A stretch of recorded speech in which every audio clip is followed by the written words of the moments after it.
गणेश जी के अलावा किसी देवता को देखते ही नहीं थे। इतनी निष्ठा थी उनकी गणेश जी में कि कहीं भी चले जाएं पूछते थे गणेश जी का मंदिर है तो मैं आऊंगा, नहीं तो नहीं आऊंगा। उस नगर में ही नहीं जाते थे जहां गणेश जी का मंदिर ही ना हो।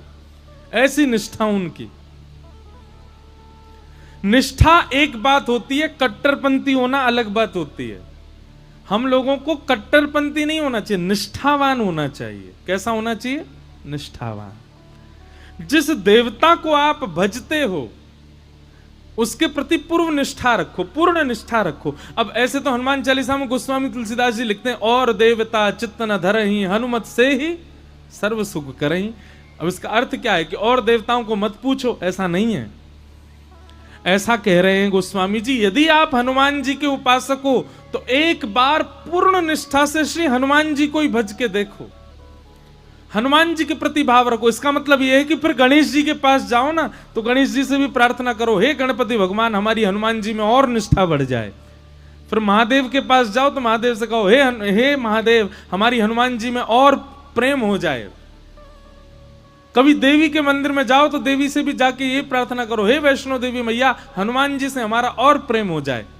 अब आप जा तो सब जगह रहे, पर हर जगह मांग क्या रहे? अपने इष्ट से प्रेम। इसको कहते हैं निष्ठा। क्या कहते हैं? निष्ठा।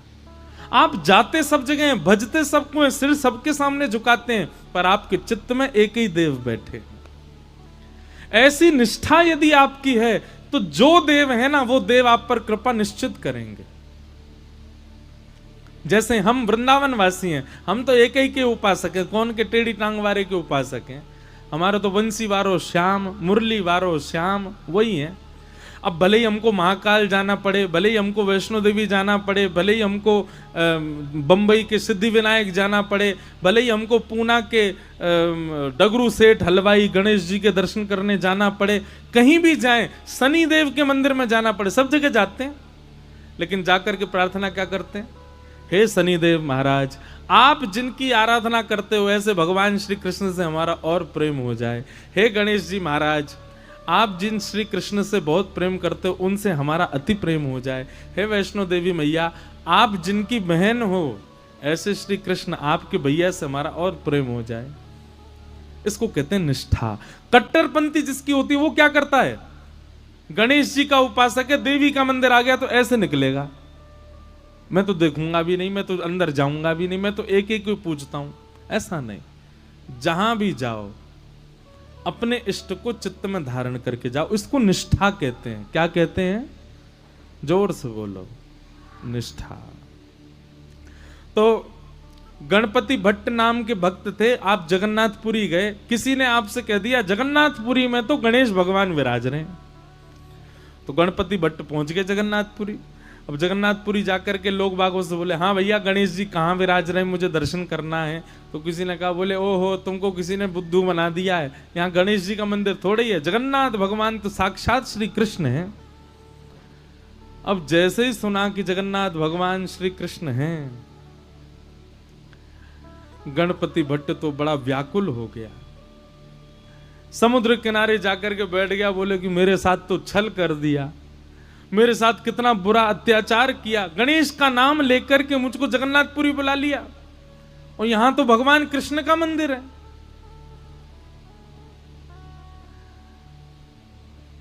इतना व्याकुल हो गया, अपने चित्त पे हाथ रख के गणेश जी का स्मरण करने लगा, हे गणपति भगवान मेरी निष्ठा टूट ना जाए, मेरी अनन्य भक्ति टूट ना जाए, मैं सदा आपका ही रहूं, कृपा करना नाथ। उसकी निष्ठा पर जगन्नाथ भगवान इतने रीझ गए। वो निष्ठा किस में रखता है? गणेश जी में। पर गणेश जी के प्रति निष्ठा इतनी अटूट थी कि जगन्नाथ भगवान उससे रीझ गए और जगन्नाथ भगवान ने मन बनाया, बोले कि ये इतना गणेश जी का उपासक है, मुझे इससे मिलना है। और जगन्नाथ भगवान एक नन्हे से बालक का रूप धारण करके गणपति भट्ट के पास आ गए। भैया तुम क्यों रो रहे हो? बालक बन के आए।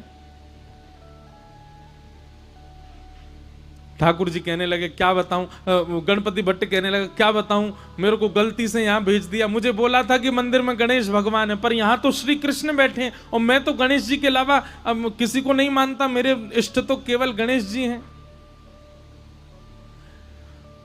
तो भगवान छोटे से बालक के रूप में गए थे। गणपति भट्ट से बोले, अरे नहीं, तुमसे किसी ने झूठ बोला है, यहां जगन्नाथ जी जो हैं वो कृष्ण नहीं है, वो गणेश जी ही हैं, तुम जाओ, जाकर के उनका दर्शन करके आओ। गणपति भट्ट बोला, किसकी बात मानूं? मुझसे कोई कह रहा था कृष्ण है, तुम कह रहे हो वो गणेश जी हैं। तो बालक ने कहा, एक काम करो, तुम किसी की बात मत मानो, आंख पे पट्टी बांध करके चलो और गणेश जी के सर्वांगीण अंग का तुमको अनुभव है, लंबी सूंड है, बड़े बड़े कान है, तुम छी करके जगन्नाथ जी को देख लेना। अगर उनकी सूंड लगे, उनके कान लगे, लंबोदर लंबा पेट लगे, तो अपनी पट्टी खोल के दर्शन कर लेना। गणपति भट्ट बोला, हाँ ये काम करता हूं। तुरंत उसने आंख पे पट्टी बांधी और जगन्नाथ जी के मंदिर में पहुंच गया। जैसे ही मंदिर में पहुंचा, पुजारियों ने, अच्छा अभी तो नियम बंद हो गया, पहले ऐसा नियम था कि जगन्नाथ जी को आप हृदय से लगा सकते थे। जगन्नाथ जी की ऐसी भुजाएं हैं ना, वो इसीलिए हैं ताकि जो भी दर्शनार्थी आए सबको मेरे हृदय से लगाओ। अब शंकराचार्य भगवान ने बंद करवा दिया कि अब कोई भी स्पर्श नहीं कर सकता, क्योंकि हम लोग पता नहीं क्या खा पी करके आए हैं बाहर से, भगवान को जाके स्पर्श करें, इसलिए अच्छा है कि अब स्पर्श बंद करा दिया। अच्छा एक बात बताएं, प्राचीन भारत में गर्भगृह में जाकर के प्रणाम करने की अनुमति सबको थी, लेकिन जब मुगल आए भारत में तो मुगल क्या करते थे, अपने गुप्तचरों को भेष बदलवा करके मंदिरों में भेज देते थे और वे अपने जेबों में अशुद्ध वस्तु लेकर के जाते और मंदिर के भीतर प्रवेश करके गर्भगृह में फेंक आते। तब से फिर ये नियम बना दिया कि नहीं भाई, अब केवल पुजारी लोग भीतर जाएंगे, बाकी सब बाहर से दर्शन करो, भीतर कोई ठाकुर जी के पास नहीं जाएगा। बाकी ठाकुर जी के समीप जाने का अधिकार पहले सबको था। तो गणपति भट्ट को भीतर ले गए, भीतर ले जाकर के आंख पे पट्टी बांध रखी थी, बोले पहले मैं चेक करूंगा ये गणेश जी होंगे तो ही देखूंगा। जैसे ही उसने जगन्नाथ भगवान के सबसे पहले नाक पे हाथ रखा, नाक पे हाथ रखा, सोई ठाकुर जी ने उसको अनुभव कराया, लंबी सूंड। अब वो तो ऐसे ऐसे पकड़े, बोले हाँ हाँ सूंड तो है इनकी।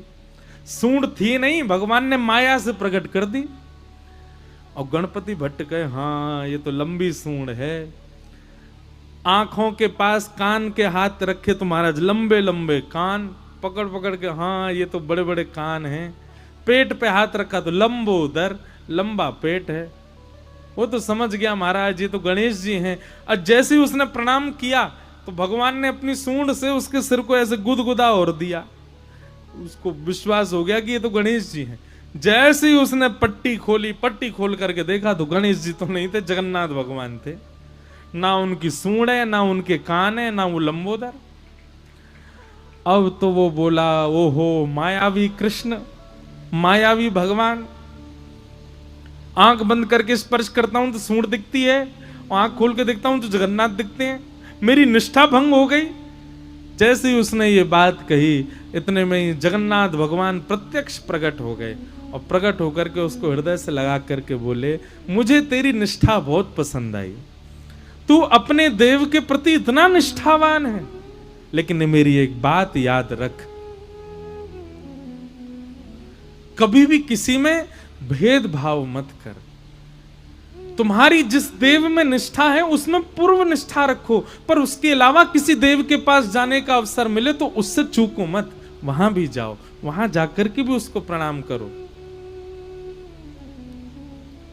ये सब मेरा ही विलास है, मैं ही गणपति हूं, मैं ही शिव हूं, मैं ही हनुमान हूं, मैं ही जगन्नाथ हूं, मैं ही भद्रकाली हूं, मैं ही वैष्णो देवी हूं, ये सब मेरा विलास है। इसलिए तू किसी भी प्रकार से भेद दृष्टि मत रख, क्योंकि भेद दृष्टि भक्ति में अपराध है। इसलिए इस अपराध के भागी मत बनो गणपति भट्ट। तुम गणेश के उपासक हो, इसका मतलब यह नहीं कि तुम अन्य देवताओं का तिरस्कार करो। इसलिए अपनी भक्ति को और पुष्ट करो, सब देवों में अपने गणपति का दर्शन करो। तब उस गणपति भट्ट का जो संशय था वो दूर हुआ, उसने जगन्नाथ भगवान को प्रणाम किया। तो भैया निष्ठावान बनिए। कई लोग कहते हैं, बोले हिंदू वैदिक समाज में, हमारे सनातन धर्म में इतने सारे देवता, किसको पूजें? किसी एक को पकड़ लो बस, और बाकी सबको क्या करें? बोले बाकी सबको उसी के भाव से प्रणाम करो, निष्ठावान रहो। हमारा हिंदू वैदिक सनातन धर्म बहुत सुंदर है। यहां पर हम सबको एक प्रकार से अंग्रेजी में कहूं तो चॉइस मिली हुई है भाई, जैसी तुम्हारी निष्ठा हो उस देवता के श्री चरणों में प्रणाम करो, उस देवता को भजो, दल बदलू मत रहो। जैसे ही कोई अन्य देव की प्रशंसा सुनते हो तो अपने इष्ट का त्याग कर दो, ऐसा कभी मत करो। पर हां, वृंदावन रीति में जब आप जाओगे, वृंदावन भजन भाव में जब आप जाओगे, तो वहां राधा कृष्ण को आप अलग नहीं मान सकते। वहां ये दोनों आपके इष्ट हैं, वे युगल आपके इष्ट हैं। राधा कृष्ण स्वरूपां वै कृष्णं राधा स्वरूपिणौ कलात्मानं निकुंजस्थं गुरुरूपं सदा भजे। दोनों एक हैं। तो कहीं हम वैष्णव लोग प्रतिस्पर्धा ना करें देवताओं में, इसलिए वेदव्यास जी महाराज ने भागवत के पहले श्लोक में किसी देवी देवता को वंदन नहीं किया। क्या लिखा है? सत्यम परम धीमहि, जो भी परम सत्य है मैं उसको वंदन करता हूं।